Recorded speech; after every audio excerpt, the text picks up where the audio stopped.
ബിസ്മില്ലാഹിർ റഹ്മാനിർ റഹീം. ഭർത്താവിന് നല്ലൊരു ജോലിയും ഉയർന്ന ശമ്പളവും ലഭിക്കാൻ ഭാര്യമാർ ചെയ്യേണ്ട 2 കാര്യങ്ങളെക്കുറിച്ചാണ് ഇന്ന് ചർച്ച ചെയ്യുന്നത്. ഈ 2 കാര്യങ്ങൾ നമ്മുടെ ജീവിതത്തിൽ ഉണ്ടായാൽ അതിൻ്റെ ഫലം തീർച്ചയായും നമുക്ക് അനുഭവിച്ചറിയാൻ കഴിയുകയും ചെയ്യും. വീടിൻ്റെ ഐശ്വര്യം എന്ന് പറയുന്നത് വീട്ടുകാരിയാണ്. ഒരു വീട്ടുകാരിയുടെ സ്വഭാവം എങ്ങനെയാണോ അതുപോലെയാണ് വീടിൻ്റെ അവസ്ഥ ഉണ്ടാവുക. കാരണം വീടിൻ്റെ ഉത്തരവാദിത്വം അവൾക്കാണ് നൽകിയിട്ടുള്ളത്. റസൂലുള്ളാഹി തങ്ങൾ വ്യക്തമായി അത് പഠിപ്പിക്കുകയും ചെയ്തിട്ടുണ്ട്. ഞാൻ പറയാൻ പോകുന്ന 2 കാര്യങ്ങളും ജീവിതത്തിൽ പകർത്തിയാൽ തീർച്ചയായും വീട്ടിൽ ഐശ്വര്യമുണ്ടാകും, ജോലിയിൽ ബർക്കത്തുണ്ടാവും, കഴിക്കുന്ന ഭക്ഷണം ബർക്കത്തുള്ള ഹൈറായ ഭക്ഷണമാവുകയും ചെയ്യും. നാം കഴിക്കുന്ന ഭക്ഷണം എപ്പോഴും ഹലാലായ ഭക്ഷണമായിരിക്കണം. ഹലാലായ ഭക്ഷണത്തിലേ ബർക്കത്തുണ്ടാവുകയുള്ളൂ. ഹറാം കലർന്ന ഭക്ഷണം കഴിച്ചാൽ ആ ഭക്ഷണത്തിൽ ബർക്കത്തില്ല. അങ്ങനെയാകുമ്പോൾ ഒന്നിലും ഐശ്വര്യമില്ലാത്ത അവസ്ഥ വരും. എപ്പോഴും ഭർത്താക്കന്മാരോട് പറഞ്ഞു കൊടുക്കേണ്ട ഒരു വിഷയം, ഭർത്താവെ, നിങ്ങൾ ഹലാലായ ഭക്ഷണം മാത്രം വാങ്ങിക്കൊണ്ടുവരണം, ഹലാലായ ജോലിക്ക് പോകണം എന്നാവണം. പണ്ട് കാലത്തൊരു സൂഫിയുടെ ഭാര്യ എന്നും സൂഫിയോട് പറഞ്ഞിരുന്നൊരു വാക്കതാണ്, ഭർത്താവെ, നിങ്ങൾ പുറത്തു പോകുന്നത് എനിക്കും എൻ്റെ മക്കൾക്കും ഭക്ഷണത്തിന് വേണ്ടിയാണ്, ഭക്ഷണം തേടിയാണ് നിങ്ങൾ പോകുന്നത്. ഒരൊറ്റ കാര്യം ഞാൻ നിങ്ങളോട് പറയട്ടെ, നിങ്ങൾ ഭക്ഷണം കൊണ്ടുവരുന്നത് ഹലാലായ ഭക്ഷണം മാത്രമായിരിക്കണം.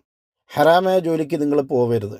ഭക്ഷണം ഹലാലായത് കിട്ടിയിട്ടില്ല എങ്കിൽ ഞങ്ങൾ വേണമെങ്കിൽ ദിവസങ്ങളോളം പട്ടിണി കിടക്കാൻ തയ്യാറാണ്. ആ വിശപ്പ് ഞങ്ങൾ സഹിച്ചോളാം.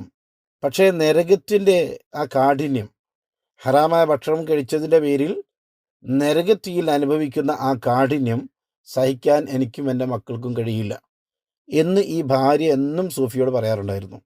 എല്ലാ ദിവസവും ഇത് പറയും. അതുകൊണ്ട് തന്നെ എല്ലാ ദിവസവും അത് ഓർക്കുകയും ഹലാലായ ഭക്ഷണം മാത്രം വീട്ടിൽ കൊണ്ടുവരാൻ വേണ്ടി ആ സൂഫി കഠിനാധ്വാനം ചെയ്യുകയും ചെയ്യാറുണ്ടായിരുന്നു. ഇത് നമ്മുടെ ഭാര്യമാരും ചെയ്യേണ്ടതാണ്. എന്നും ഭർത്താവിനെ ഓർമ്മിച്ചു കൊണ്ടിരിക്കണം. ഇന്ന് അങ്ങനെയല്ല സംഭവിക്കുന്നത്. കട്ടിട്ടോ പറിച്ചിട്ടോ എങ്ങനെയാണെങ്കിലും കുഴപ്പമില്ല, എനിക്കും എൻ്റെ മക്കൾക്കും ഭക്ഷണം അല്ല മറ്റു വസ്തുക്കൾ കൊണ്ടുവരണം എന്നൊരു ശാഠ്യമാണ് പലപ്പോഴും സഹോദരിമാർക്കുണ്ടാവുന്നത്. അതുകൊണ്ടാവാം ഒരു പക്ഷേ ഹലാലും ഹറാമും നോക്കാതെ പല സഹോദരന്മാരും പല ജോലികളിലും ഏർപ്പെട്ടുകൊണ്ടിരിക്കുന്നത്. പിന്നീട് അത് പ്രയാസത്തിലെത്തുകയും വലിയ വലിയ നഷ്ടത്തിലും കടത്തിലുമായി തീരുകയും ചെയ്യാറുണ്ട്.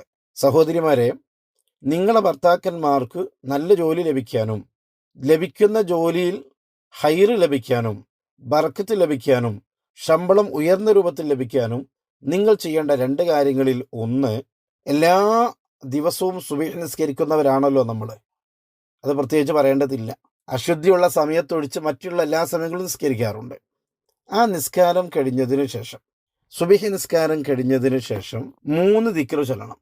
സുബ്ഹാനല്ലാഹി വബിഹംദിഹി, സുബ്ഹാനല്ലാഹിൽ അലീം, അസ്തഗ്ഫിറുല്ലാഹ്.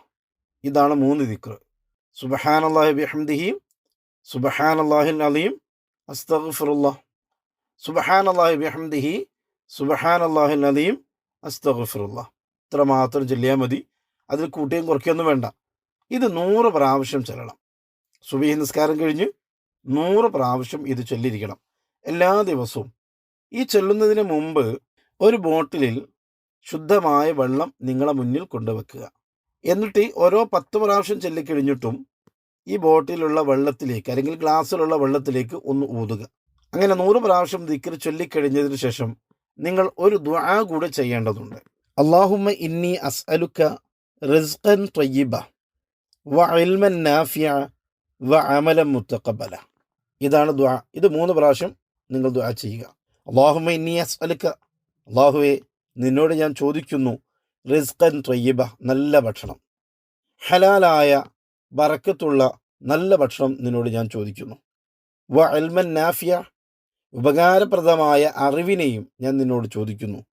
വ അമലൻ മുത്തഖബ്ബല, സ്വീകാര്യമായ നീ ഇഷ്ടപ്പെടുന്ന രൂപത്തിലുള്ള അമൽ ചെയ്യാനുള്ള തൗഫീഖിനെയും ഞാൻ നിന്നോട് ചോദിക്കുന്നു. ഈ അർത്ഥം വരുന്ന ഈ ദുആ 3 പ്രാവശ്യം അതിനുശേഷം നാം ദുആ ചെയ്യുക.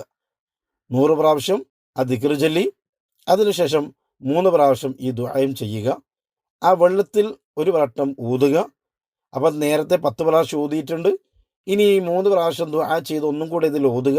11 പ്രാവശ്യം ഊതിയ ആ വെള്ളം അന്നത്തെ ദിവസം നിങ്ങളെ ഭർത്താവ് വീട്ടിലുണ്ടെങ്കിൽ ഭർത്താവിനും അല്ലെങ്കിൽ വീട്ടിലുള്ള ആർക്കൊക്കെ ഉണ്ടോ അവർക്കൊക്കെ ഭക്ഷണം ഉണ്ടാക്കി കൊടുക്കുമ്പോൾ ഈ വെള്ളം നിങ്ങൾ ഉപയോഗിക്കുക.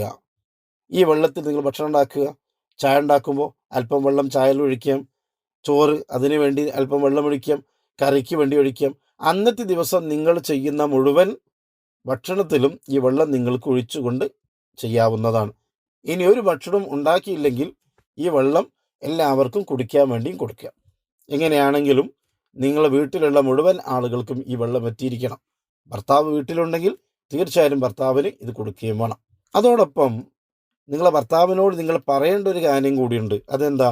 ഭർത്താവിനോട് പറയണം, സുബ്ഹി നിസ്കാരം കഴിഞ്ഞ് നേരത്തെ നമ്മൾ പറഞ്ഞ ആ ഒരു ദിക്റുണ്ടല്ലോ, സുബ്ഹാനല്ലാഹി ബിഹംദിഹി സുബ്ഹാനല്ലാഹിൽ അലീം അസ്തഗ്ഫിറുല്ലാഹ്, ഇത് 100 പ്രാവശ്യം ചൊല്ലുക. അതിനുശേഷം വലത് കൈയെടുത്ത് ഇടത്തെ നെഞ്ചത്ത് വെച്ചിട്ട് യാ ഫത്താഹു യാ അല്ലാ എന്ന് 71 പ്രാവശ്യവും ചൊല്ലിയതിനു ശേഷം മാത്രമേ എൻ്റെ പ്രിയപ്പെട്ടവരെ നിങ്ങൾ ജോലിക്ക് പോകാവൂ എന്ന ഒരു ഉപദേശം കൂടി അവർക്ക് കൊടുക്കുക. ഈ കാര്യങ്ങൾ നിങ്ങൾ ചെയ്താൽ തീർച്ചയായും ഭർത്താവിൻ്റെ ജോലിയിൽ ബർക്കത്തുണ്ടാവും, നിങ്ങൾ കഴിക്കുന്ന ഭക്ഷണത്തിൽ ബർക്കത്തുണ്ടാകും. ഭർത്താവിന് ജോലിക്ക് ശമ്പളം കിട്ടാത്ത അവസ്ഥ ഉണ്ടാവുകയില്ല. ഉണ്ടാകുന്ന ശമ്പളം ഇതുവരെ വളരെ കുറവാണെന്ന് തോന്നിയാൽ കുറച്ച് ദിവസം നിങ്ങൾ ചെയ്യുമ്പോഴേക്ക് തന്നെ നല്ല മാറ്റം നിങ്ങളുടെ ജീവിതത്തിലും നിങ്ങളുടെ ഭർത്താവിൻ്റെ ജീവിതത്തിലും നിങ്ങൾക്ക് കണ്ടെത്താൻ കഴിയും.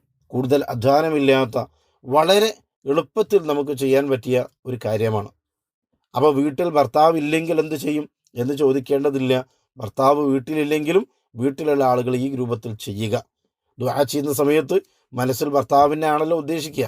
ദുആ ചെയ്യുമ്പോൾ എന്തായിരുന്നാലും ഭർത്താവിൻ്റെ ജോലി മനസ്സിൽ വരികയല്ലോ. ആ നിയ്യത്തോടു കൂടി ഈ കാര്യങ്ങൾ നിങ്ങൾ ചെയ്യുക. ഭർത്താവ് ഗൾഫിലാണെങ്കിൽ ഗൾഫിൽ നിന്ന് ഭർത്താവ് ഇത് ചെയ്യട്ടെ. അവിടെ ഒരു സംശയം ഉണ്ടാവുന്ന എന്താ, ഉസ്താദേ നിസ്കരിക്കാൻ കഴിയാത്ത സമയത്താണെങ്കിൽ ഞാൻ എന്ത് ചെയ്യും? പേടിക്കേണ്ടതില്ല. ആ നിസ്കാര സമയം തന്നെ നിസ്കരിച്ചിട്ടില്ലെങ്കിലും ആ സമയത്ത് എഴുന്നേറ്റ് കൊണ്ട് ഈ കാര്യങ്ങൾ നിങ്ങൾ ചെയ്യുക. നല്ല രൂപത്തിൽ ഖിബലക്ക് നേരെ ഇരുന്നിട്ട് നിങ്ങൾ ഈ ദിക്റും ചൊല്ലി ഈ ബോട്ടിൽ വെള്ളത്തിലേക്ക് നിങ്ങൾ ഊതുകയും ഈ ദുആ നിങ്ങൾക്ക് ചെയ്യുകയും വേണം. ഈ 2 കാര്യങ്ങൾ നിസ്കരിച്ചിട്ടില്ലെങ്കിലും ചെയ്യാം. നിസ്കരിക്കൽ നിർബന്ധമായ സഹോദരി തീർച്ചയായും നിസ്കരിച്ച ശേഷം ചെയ്യുക. നിസ്കാരം നിർബന്ധമില്ലാത്ത സമയത്താണെങ്കിൽ നിസ്കരിച്ചിട്ടില്ലെങ്കിലും ആ സമയത്തെ ശ്രദ്ധിച്ചുകൊണ്ട് കഴിവതും ഖളാ ആവാതെ ശ്രദ്ധിച്ചുകൊണ്ട് സൂര്യൻ ഉദിക്കുന്നതിന് മുമ്പ് തന്നെ ഈ കാര്യങ്ങൾ നിത്യമായി ചെയ്യുക. എത്ര ദിവസം എന്നൊന്നും ചോദിക്കേണ്ടതില്ല, എന്നും ഇത് ചെയ്യുക. അതിൻ്റെ ഫലം തീർച്ചയായും ജീവിതത്തിൽ കാണും. അല്ലാഹു തആല ഖൈറും ബറക്കത്തും നൽകുന്ന ഉത്തമമായ കുടുംബമായി നമ്മുടെ വീടിനെ അല്ലാഹു തആല ആക്കി തരുമാറാവട്ടെ.